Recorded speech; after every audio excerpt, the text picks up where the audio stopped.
हर साल पूछता है, इस साल भी आएगा। मेवाड़ मुकुट, यह खंड का, इसमें महाराणा प्रताप के चरित्र पूछता है। यह खंड का पंडित गंगारत्न पांडे द्वारा रचित है।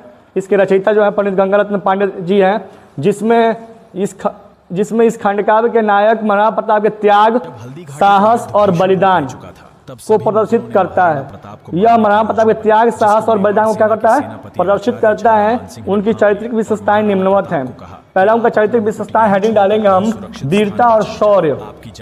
महाराणा प्रताप हल्दी घाटी के युद्ध में अकबर से जब उनका युद्ध होता है तो उनकी वीरता और शौर्य का प्रदर्शन देखिए। और वो एक अद्वितीय योद्धा थे जो हल्दी घाटी के युद्ध में वो अकबर से पराजित हो जाते हैं और वहाँ पे उनको ऐसी परिस्थिति आ जाती है कि उनको युद्ध छोड़कर अरावली पर्वत के जंगलों में भागना पड़ता है, जंगलों में शरण लेना पड़ा।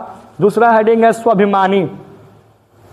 झुकना स्वीकार नहीं था उनको। भूमि में लड़ते स्वाभिमानी व्यक्ति थे। अगर वो चाहते तो अकबर की गुलामी स्वीकार करके वो भोग ऐश्वर्य को प्राप्त कर सकते थे, लेकिन उनको झुकना पसंद नहीं था। उनको गुलामी स्वीकार नहीं थी। वो राजा रह चुके थे और राजा का एक पहचान होता है कि राजा कहीं भी रहेगा तो राजा की तरह रहेगा, कभी गुलाम की तरह नहीं रह सकता। भामाशाह द्वारा दिए गए धन का स्वीकार न करना। वो उन्होंने भामाशाह जिन्होंने अकबर के विद्रोह में महाराणा प्रताप मतलब सहायता करना चाहा, उन्होंने बहुत सारा प्रलोभन दिया महाराणा प्रताप को कि चलिए हमारे साथ रहिए, आपको हर एक प्रकार की सुख सुविधा देंगे और हम लोग मिल के वो अकबर का सामना करेंगे, हम आपके तरफ से युद्ध करेंगे, हम आपका साथ देंगे।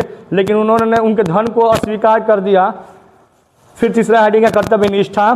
कर्तव्य से विचलित न होना।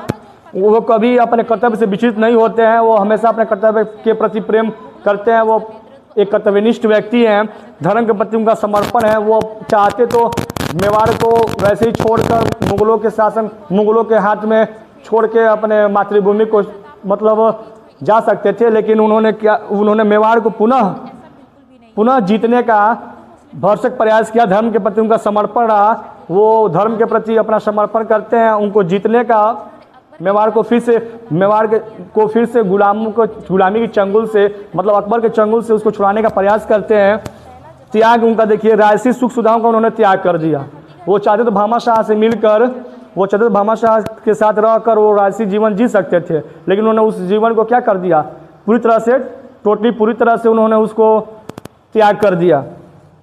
पांचवा हेडिंग है आदर्श पति और पिता। अकबर जी आदर्श पति और पिता के रूप में भी जाने जाते हैं। उनकी पत्नी लक्ष्मी और उनकी पत्नी को और उनके बेटे